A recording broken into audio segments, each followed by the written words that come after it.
بسم الله الرحمن الرحيم الحمد لله رب العالمين الرحمن الرحيم مالك يوم الدين إياك نعبد وإياك نستعين اهدنا الصراط المستقيم صراط الذين أنعمت عليهم غير المغضوب عليهم ولا الضالين آمين يا رب العالمين الحمد لله رب العالمين والصلاة والسلام على رسول الأمين سيدنا ومولانا محمد أشرف المرسلين وعلى آله وصحبه ومن تبعهم بإحسان إلى يوم الدين. Alhamdulillah, kita bersama menjadikan syukur walaupun dapat kesempatan yang cuma lebih kurang 25 minit kot menuju kepada zuhur salat. Jadi tajuk kita hari ini, walaupun kita dah lepas berlalu, itu peristiwa korban. Ada ceramah korban ada sebenarnya, ya kan? Kita tahu ada, tapi lupa kan. Tak apa, kita nak ketik 2-3 perkara lah. Jadi oleh kerana menjimat masa, saya hanya merujuk ayat Quran 1-2 sajalah. Pertama, ayat Quran surah Al-Maidah ayat 27. Firman Allah Azza minasyaitonir rajim, watlu alaihim naba'a ibnai Adam bil haqq إذ قربا قربانا فتقبل من أحدهما ولم يتقبل من الآخر قال لأقتلنك قال إنما يتقبل الله من المتقين. Cukup ambil satu ayat dulu, sekadar mukadimah untuk berkat.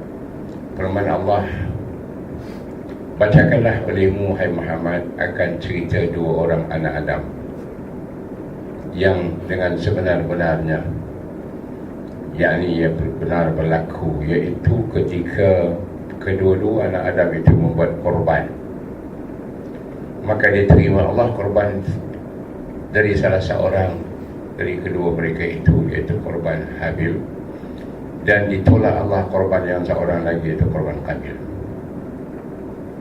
Berkatalah Qabil kepada Habil, aku pasti bunuh kau. Maka jawab pula Habil, sesungguhnya hanya Allah menerima korban dari orang-orang yang bertakwa. Ini sekedar nak baca ayat itu, bukan nak tafsir lah. Dari ayat ini jelas kepada kita bahawa korban ni sejak dari zaman bermula manusia ada dulu, zaman Adam AS, Allah dah perintahkan melakukan korban. Dan korban yang diterima Allah hanya korban kerana takwa kepada Allah. Jadi bermaknanya dua orang anak Adam ini menunjukkan gambaran, iaitu seorang manusia yang bertakwa, maka dia berkorban kerana Allah. Dan untuk mempertahankan korbannya kerana Allah itu sebab ketakwaannya, maka dia tidak mahu melanggar apa-apa perintah larangan Allah Ta'ala. Itulah dia orang bertakwa. Sebab itu bila Qabil mengatakan aku nak bunuh kau, dia cuma jawab apa? Dia kata Allah hanya terima korban orang yang bertakwa. Maknanya aku pertahankan itu. Sebab itu kalau kau nak bunuh aku pun, kau hulur tangan nak bunuh aku tak akan hulur tangan untuk bunuh kau. Itu ayat berikut. La in basattaka ilaika litaqtulani ma ana bibasit yadi ilaika litaqtulani inni akhafu Allah Rabbul Alamin. Aku tak bunuh kau, aku takut kepada Tuhan. Tetapi Qabil tadi pula, pasal dia korban dia bukan kerana Allah, dia cuma nak buat kerana nak tanya aku pun boleh buat juga. Apa? Aku ingat tak boleh buat korban kan? Aku pun ada juga boleh buat, tapi kerana nafsu dia. Jadi bila Allah tolak, maka dia marah pula. Mana kerana dikuasai oleh nafsu. So itu ayat berikut menyebutkan fatawa'at lahu nafsuhu qatla akhihi faqatalahu. Maka dia dikuasai oleh hawa nafsunya nak membunuh saudaranya itu, lalu dia bunuhnya. Bila dia bunuh, maka masuklah dia golongan orang-orang rugi. Jadi dari awal manusia bab korban, Allah beritahu kerana Allah, dan satu lagi kerana yang bukan kerana Allah. Yang buat kerana Allah orang yang bertakwa, yang buat kerana nafsu orang yang ikut syaitan. Jadi tuan-tuan ingat, saya dulu cerita pasal parti Allah pada syaitan kan? Ingat? Perang Ahzab bulan sebelumnya. Maknanya kita boleh hubung kaitkan dari awal lagi Allah nak beritahu dalam dunia ni ada puak yang ikut Allah, takwa. puak yang ikut syaitan, jadi pengikut syaitan yang akan masuk neraka. Sebab itu ayat yang boleh ikut untuk lanjutan saja. Aku tak nak bunuhmu. Kalau mu bunuh aku, mu yang akan masuk neraka. Dan mu masuk neraka dengan dosamu, dengan dosa yang akan bunuh aku. Jadi maknanya memang hak yang masuk neraka itu ialah yang menjadi pengikut syaitan. Sebab itu dalam Quran Allah ada berfirman, saya ingat ayat ni pun saya sebut dulu, budak saya tak sebut ni. Surah Fatir, firman Allah, a'udzubillahi minasyaitanir rajim, inna syaitana lakum aduwwun fattakhidhuhu aduwwa innama yad'u hizbahu liyakunu min ashabis sa'ir. Maksud ayat ni surah Fatir, saya tengok berapa surah Fatir di tengah-tengah. Firman Allah surah Fatir, syaitan, sesungguhnya syaitan itu adalah musuh kamu. Maka kamu hendaklah sentiasa bermusuh dengan syaitan itu, atau mengambil syaitan sebagai musuh. Kerana syaitan hanya saja sentiasa mengajak dia akan ahli-ahli partinya. Yad'u hizbahu, parti dia, liyakunu min ashabis sa'ir, supaya mereka menjadi penghuni neraka. Karena itulah maka Allah nak menggambarkan dalam dunia ni untuk berjuang menentang golongan-golongan yang dikuasai oleh nafsu. Sebab kita semua ada nafsu. Dan manusia yang pertama, tok nenek kita Adam dan Hawa pun kerana nafsu lah, maka dia telah melanggar perintah Allah. Sebab melalui nafsu digoda oleh syaitan. Syaitan kata makanlah apa, Allah kata boleh makan apa yang nak memakan dalam taman ni, tapi pokok ni jangan dekat. Tapi syaitan mari, dia kata mu berdua kena cubalah pokok ni, hak ni sedap ni, mu berdua makan hak ni, mu akan kekal selamat, tak mati-mati. Lalu tergoda.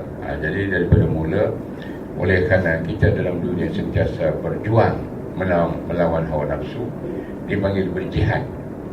Untuk berjihad melawan nafsu lah, maka kita kena berkorban. Sebab itu bermula dengan korban apa yang ada pada diri kita, milik kita, harta kita. Bermula dari menguasai nafsu ni, berkorban harta dulu. Maknanya pada jalan kebaikan, banyakkah sekitkah kita kena sanggup mengeluarkannya, kerana ini perintah Allah. Sebab syaitan menghendaki kita, dia kata jangan, kamu kalau berderma, berkorban, berdosa korban pun, bersedekah, berderma, kamu jadi susah, jadi miskin. Sebab itu maka dalam Quran Allah sebut yang mengajak supaya sentiasa bersifat kedekut ni ialah syaitan lah. Bermula nafsu kita lah. Nafsu memang tak nak, nafsu tak, apa yang ada semua aku nak jadi milik aku. Akhirnya orang punya pun aku nak jadi aku punya. Jadi oleh itulah kita dilatih berkorban sedikit demi sedikit, dan akhirnya pengorbanan yang dituntut sampai mengorbankan nyawa. Dan ini disimbolikkan perjuangan para nabi-nabi yang diutus Allah, dan nabi yang dijadikan lambang, makna sebelum kedatangan Nabi Muhammad SAW, dalam perjuangan berjihad melawan nafsu dalam diri, melawan musuh di luar, bagi menegak dan kebenaran agama Allah, iaitulah Nabi Ibrahim AS. Jadi kisah Nabi Ibrahim dalam Quran banyak disebut Allah. Ada dalam surah Ibrahim, ada dalam surah Al-Hajj, ada dalam surah Al-Anbiya, ada dalam surah Al-Baqarah, ada dalam surah Al-Nahli, banyak. Dan kisah-kisah Nabi Ibrahim ini diulang-ulang bagi menunjukkan bagaimana perjuangan Nabi Ibrahim AS dalam maknanya menghadapi musuhnya. Di samping itu juga perjuangan dia menghadapi dirinya sendiri. Sebab itu dia berjuang, Nabi Ibrahim menegakkan agama Allah, maka dia sanggup menerima risiko dan dia dibakar oleh Raja Namrud. Cerita Nabi Ibrahim dibakar kita semua tahu kan. Kisah dengan cerita penuh Ibrahim. Bila baca cerita sejarah Nabi Ibrahim AS, apabila diutus Allah menjadi Rasul di negeri yang hari ini kira-kira negeri Iraq, negeri Babilonia dahulunya. Raja yang hebat, pemerintah, besar kekuasaannya. Raja Namrud. Mereka ini menyembah berhala. Jadi kebanyakan dulu manusia sembah berhala, sampai hari ini pun. Di samping itu menyembah juga bintang-bintang tertentu pada hari-hari tertentu. Bukan berhala, bintang-bintang, cakrawala semua. Maka diutus Allah Nabi Ibrahim AS berhujah dengan mereka, bukan bulan, bukan Tuhan, matahari bukan Tuhan, bintang bukan Tuhan. Itu dihujah oleh Nabi Ibrahim dan kaum dia di depan. Tengok, matahari ini dah hilang dah. Ini bukan Tuhan. Tuhan adalah yang mencipta seluruh alam ni, mencipta kamu, mencipta aku dan segala isinya. Berdialog dengan berbagai-bagai cara dengan kaumnya, termasuk dengan ayah dia sendiri, sebab bapaknya iaitu Azar. Nama ayah dia Azar disebut dalam Quran. Nabi Ibrahim berhadapan dengan bapa dia sendiri, Azar. Dia kata, ayah pergi sembah apa benda ni yang ayah buat sendiri ni. Ini berhala-berhala ni dibuat sendiri oleh kita manusia. Padahal Allah yang menjadikan kita, dan Allah menjadikan apa-apa yang Allah kehendaki. Yang kita buat ni pun Allah jadikan, cuma kita ni hanya laluan sahaja. Ini kuasa Allah. Jadi kita sembah bapa. Tak nak, bapa dia kata, pasal apa kamu pula? Kata macam tu, kita ni daripada zaman Tok Nenek dulu ikut sembah ni lah. Tak ada siapa bangkang. Tiba kamu pula datang. Kamu ni melawak ke ni? Dalam Quran kata, itu bukan saya kata. Kaum dia kata, adakah kamu ni Ibrahim datang kena bermain-main, al-laib, laiban, atau mau datang ni apa sebenarnya tu yang kamu? Nabi Ibrahim kata, aku ni diutus Allah sebagai rasulnya menyampaikan bahawa Tuhan Allah itulah sebenarnya wajib disembah, dan aku menjadi saksi atas kebenaran bahawa Allah saja Tuhan yang wajib disembah dengan bukti-bukti keterangan segala macam. Jadi dah puas, dah berhujah, berdialog, mereka tak nak dengar. Nabi Ibrahim kata, tak apa, aku akan buat satu benda terhadap berhala-berhala kamu untuk memperdayakan kamu. Itu cerita dalam Quran lah. Maka dia pun bila dah kaum dia balik keluar meninggalkan rumah berhala tadi, dia pecahkan berhala-berhala yang kecil-kecil dan dibiarkan ada berhala yang besar dalam rumah berhala mereka itu. Ini dikisahkan antaranya dalam surah Al-Anbiya, bermula daripada ayat 51 sampai 67. Jadi oleh kerana panjang, tuan-tuan boleh buka lah surah Al-Anbiya mula dari ayat 51. Surah Al-Anbiya adalah surah ke-21 selepas surah Al-Hajj. Kalau tak silap saya lah, betul kan? Lebih kurang itulah.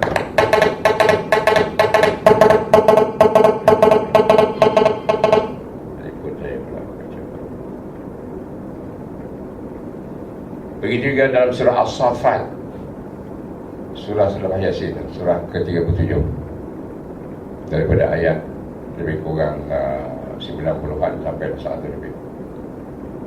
Jadi ringkas ceritanya, maka Nabi Ibrahim pun pecahkan tadi patung-patung yang kecil-kecil, dia dibiarkan yang besar.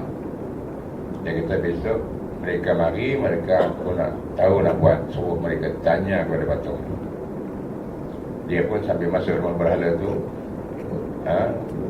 sambil mengejek lah kepada berhala-berhala tu. Dia kata, kamu ni dah makan kan? Ini dalam Quran saja. Kamu tak cakap apa ni? Di mana kamu nak jadi Tuhan disembah dan kamu cakap tak boleh? Dia pun pecahkan dengan tangannya saja, bukan dia ambil alat. Dia kata dengan tangan dalam Quran, sebab dengan yamin tangan kanan, tapi mana Allah bagi kekuatan kot. Pecahkan berhala-berhala baik betul-betul. Tinggal yang besar. Dia kata besok mereka tanya, mari sini aku nak tanya. Suruh mereka tanya. Betul pun, besok ramai-ramai mereka datang nak pergi menyembah berhala tu. Tengok, ini siapa punya kerja ni? Ini mesti orang jahat punya kerja ni, orang zalim. Dia mengadu kepada pembesar dia, pembesar kata, ini perbuatan orang zalim. Zalim lah. Pada mereka zalim lah, lawan mereka. Lawan kerajaan. Walaupun kerajaan tu yang sudah zalim, tapi orang yang lawan tu akan zalim. Seperti sekarang kan. Sekarang ni lawan kerajaan ni zalim. Tapi kalau lawan kerajaan Kelantan tak apalah. Lawan kerajaan Kelantan memang yang lawan tu zalim tu. Kerajaan Kelantan dia nak ikut Allah SWT. Baik, cerita dia lah. Mereka pun datang.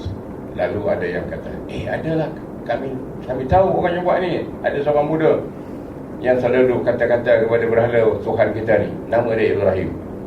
Maka mereka pun dipanggillah maknanya Nabi Ibrahim, dihimpulkan orang ramai. Kerana ditanya, siapa yang buat ni? Kamu kan? Hal fa'alta? Ada fa'alta. Kau kan yang buat ni, hai Ibrahim? Nabi Ibrahim tak kata ya. Padahal dia kan. Apa takut mengaku kan? Tadi dia kata aku tahu nak buat macam mana besok, nak memperdaya mereka. Kalau dia kata aku lah yang pecahkan, habis cakap tu, tangkap hukum je kan.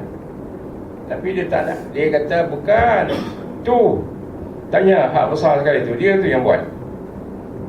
Tuhan mereka yang besar saja, iaitu berhala mereka yang besar.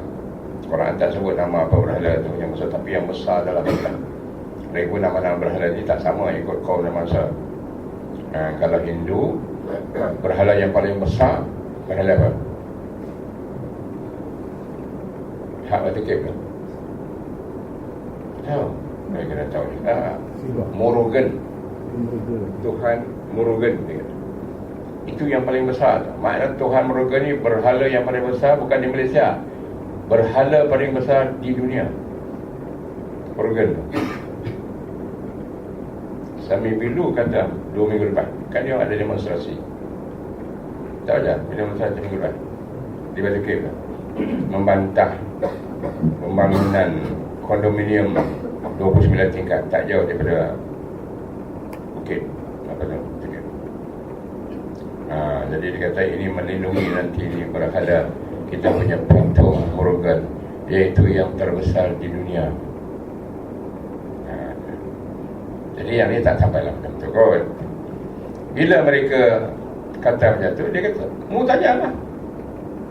Nabi Ibrahim nak jawapan mereka. Kamu tanyalah tu dia yang kamu duduk sembah tu. Barulah masa tu mereka terfikir, celaka dia suruh kita tanya, mana boleh tanya kau tu takkan nak cakap. Dia cakap sesama dia lah. Dia kata ini kita yang zalim ni sebenarnya. Kita yang zalim. Kita sembah benda yang tak boleh cakap. Kita zalim diri kita, tapi itu dalam diri dia cakap tu. Lepas tu mereka angkat kepala balik. Dia kata, kamu pun tahu dia takkan berhenti bercakap. Pasal apa nak suruh kami tanya dia? Hal tu yang Nabi Ibrahim nak dengar cakap tu. Nak dengar. Makna mereka mengaku sendiri, macam mana kami nak tanya dia? Berhala tu tak boleh cakap. Nabi Ibrahim kata, kalau dah tahu dia tak boleh cakap, dia tak boleh buat apa, tak boleh faham dalam darat, kamu sembah apa-apa? Itu menunjukkan kamu sesat. Marah. Dan memang betul pun, tapi bila tak boleh jawab, budak-budak sekarang ni sampai kata kantoi lah kan. Tak boleh jawab. Kena soalan. Siapa bagi contoh najis mukhalatah? Dia betul. Dah celaka budak-budak ni, itu dia tanya aku pula. Tak boleh jawab kantoi. Jadi raja dia pada tadi bila dah kantoi, dia kata tangkap, binakan bangunan tinggi, bawa dia campak dalam api. Itu diceritakan dalam surah, saya kata Al-Anbiya ada, dalam surah As-Saffat ada. Jadi itulah pengorbanan Nabi Ibrahim AS. Maknanya dia sanggup terima risiko. Tak apa, aku tahu aku akan dihukum ni. Maknanya dia tak tahu pun Allah nak selamatkan dia, cuma dia yakin aku mati perjuangan kerana Allah. Itu korban nyawa. Sebab Allah kata orang beriman sanggup korban bukan saja harta tapi nyawa. Tapi Allah tak nak dia mati. Sebab dia berdakwah, seorang tak nak terima, tak ada siapa lagi terima dakwah dia, takkan Allah bagi dia mati, cari tempat lain. Begitulah maka dia diselamatkan Allah. Allah kata, wahai api, kau jadi sejuklah atau dinginlah kamu hai api, dan selamatlah kepada Ibrahim. Qulna ya naru kuni bardan wa salaman ala Ibrahim. Apa ayat? Dulu orang tua kata kalau kita kena api, kena nak sebelum melecur tu baca ayat ya naru kuni bardan wa salaman ala Ibrahim. Itu tak jadi melecur. Tapi kena fitnah di dalam bumi minyak air kan. Selamatlah dia. Bila dia selamat, dia kata apa, aku akan pergi tempat lain, aku tinggalkan kamu semua. Tak apalah, aku cari dunia yang lain lah, Allah akan bimbing aku. Itulah maka dia berhijrah pergi ke negeri bersepadan.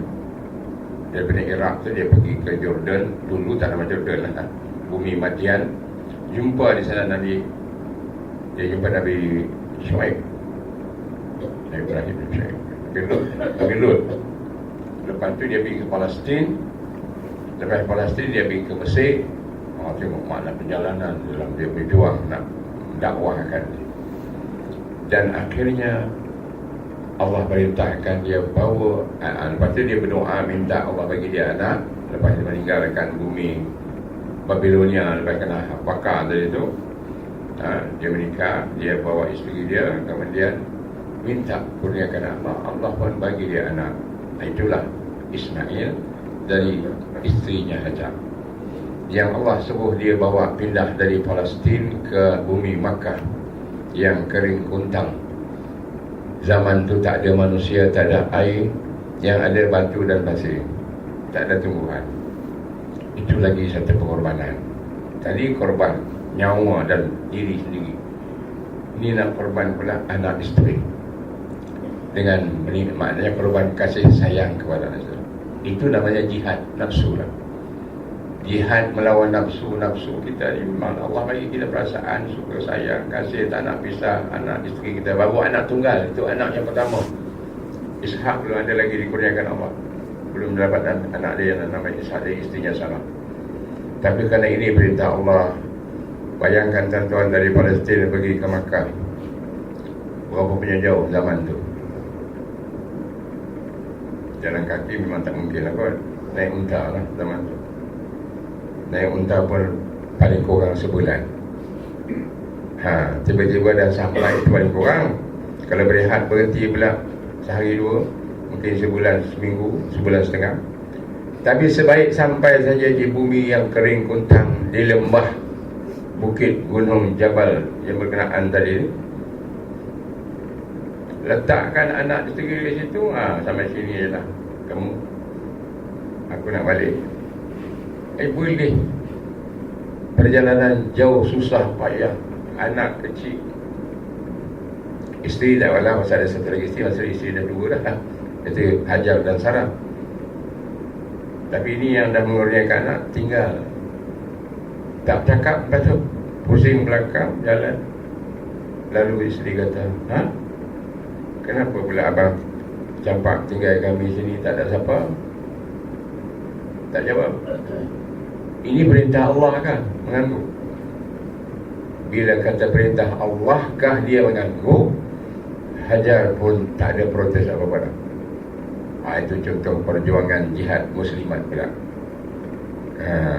Bila diperintah Allah dan isteri pergi, suami meninggalkannya untuk pergi menjalankan tugas korban, kamu pula ditinggal di bumi tempat yang susah payah ni. Makanan yang hanya cukup untuk beberapa hari, bekalan air tiba-tiba habis. Tapi kerana yakin kepada Allah, ini perintah Allah, kalau aku mati pun syahid melawan hawa nafsu. Sebab itu Nabi kata melawan nafsu satu jihad yang besar. Raja'na minal jihadil asghar ila jihadil akbar. Kita kembali dari perang kecil kepada jihad kecil, bukan perang, jihad kecil kepada jihad yang lebih besar. Sahabat tanya, apa ya jihad yang lebih besar? Rasulullah, jihadun nafs, kata Nabi, melawan nafsu. Begitulah ringkas ceritanya. Nabi Ibrahim sekali-sekali datang menjenguk. Akhirnya dewasalah Ismail, seorang anak muda yang boleh bekerja sendiri.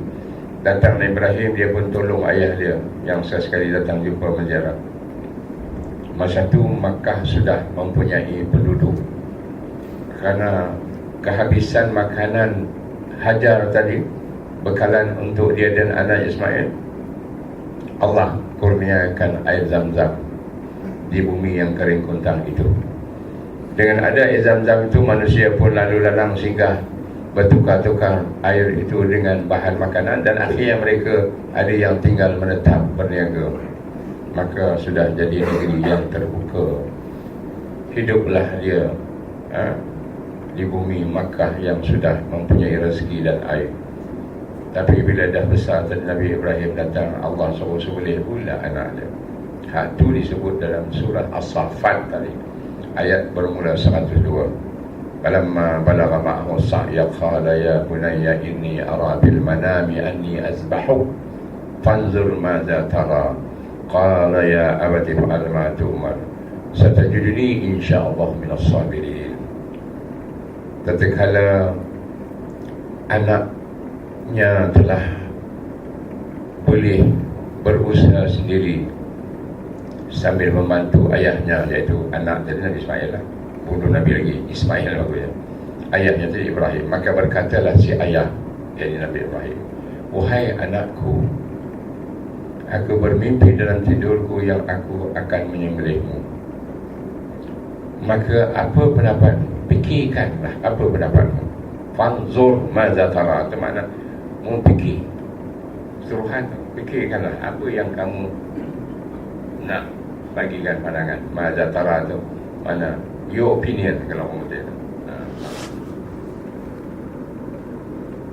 Apa jawab dia? Tak ada pula anak dia kata tak apa ayah, tunggulah 2 hari 3 hari ke seminggu, saya nak fikir dulu boleh ke dah nak ayah nak sembelih saya. Dah anak terus kata ya abati, wahai ayahanda, if'al ma tu'mar, buat apa yang ayahanda diperintahkan, yakni oleh Allah itu. Ayahanda akan dapati anak anda masuk golongan orang-orang yang sabar. Maka cerita lanjutnya disembelihlah. Tapi bukanlah di depan Kaabah tu. Dibawalah Ismail oleh ayahnya Nabi Ibrahim. Sebab kalau sembelih di depan Mekah tu dekat rumah, mak dia tengok. Tapi ibu dia pun menyerahkan korban untuk Allah. Cuma oleh kerana Ibrahim sebagai seorang bapa dan suami kepada isteri yang tahu si ibu menjaga anak ni dari sebesar tapak tangan kata orang sehingga dah jadi hampir dewasa, tak teramat dia nak sembelih di depan. Biarlah jauh dari mata ibunya, kerana menjaga perasaan ibu tadi, sensitivity. Lalu berpisahlah Ismail dari ibunya, dibawa oleh ayahnya ke tempat Nun, Mina sekarang namanya, tempat kita melontar jamrah. Orang pergi haji melontar jamrah ula usta Aqabah. Orang pergi umrah cuma pergi ziarah tempat tu kan, tempat melontar jamrah. Di situlah kemudian dia disembelih. Tapi Allah tak benarkan Ismail mati. Sikit pun tak luka, sembelih sungguh dah. Allah kata, wahai Ibrahim, kamu sudah membenarkan apa yang kamu lihat dalam mimpimu sebagai perintah. Sesungguhnya ini adalah, dan kami sentiasa membalasi orang-orang yang buat kebajikan. Ini sebenarnya adalah satu ujian yang besar. Maka kami menebusnya Ismail itu dengan seekor kambing atau sembelihan kibas yang besar. Itulah cerita korban Ibrahim, sembelih anak. Allah tak bagi mati, maka besarlah Ismail bersama dengan Nabi bapaknya Ibrahim. Allah suruh membangunkan semula rumah suci Baitullah ini. Kemudian mengisytiharkan kewajipan menziarahnya, itu ibadah haji. Nescaya manusia akan menyahutnya dari zaman ke zaman. Dan berakhir zaman Nabi Muhammad SAW, maka syariat menziarah Makkah, Baitullah Haram dengan tujuan beribadah, melakukan beberapa amalan-amalan tertentu menjadi rukun yang kelima dalam syariat Nabi Muhammad SAW, sebagai mengingati syariat, menyambung syariat Nabi Ibrahim AS. Kerana Nabi Ibrahim lah Nabi yang Allah utus, yang di bawah risalah Nabi Ibrahim itu menurunkan zuriat para anbiya yang ramai, membawa satu saja ajaran, iaitu kalimah tauhid yang berakhir dengan Nabi Muhammad SAW. Sebab itu anda setiap hari baca, sebut nama Nabi Muhammad SAW dan sebut pula nama Nabi Ibrahim AS. Bila? Bila membaca salawat ke Nabi masa tahiyat akhir. Allahumma salli ala Muhammad wa ala ali Muhammad kama sallaita ala Ibrahim wa ala ali Ibrahim wa barik ala Muhammad wa ala ali Muhammad kama barakta ala Ibrahim wa ala ali Ibrahim fil alamin innaka Hamidum Majid. Assalamualaikum warahmatullahi wabarakatuh. Takatulah dan pemujian. Assalamualaikum warahmatullahi wabarakatuh. Asyhadu an la ilaha illa anta astaghfiruka wa atubu ilaik. الحمد لله والصلاة والسلام على سيدنا المرسلين وعلى آله وصحبه أجمعين واغفر لنا ذنوبنا وتقبل شهادتنا اللهم اشف إيماننا كما يصلي علينا بما علمنا يا ربنا آتنا في الدنيا حسنة وفي الآخرة حسنة وقنا عذاب النار والحمد لله آمين تقبل الله منكم والسلام عليكم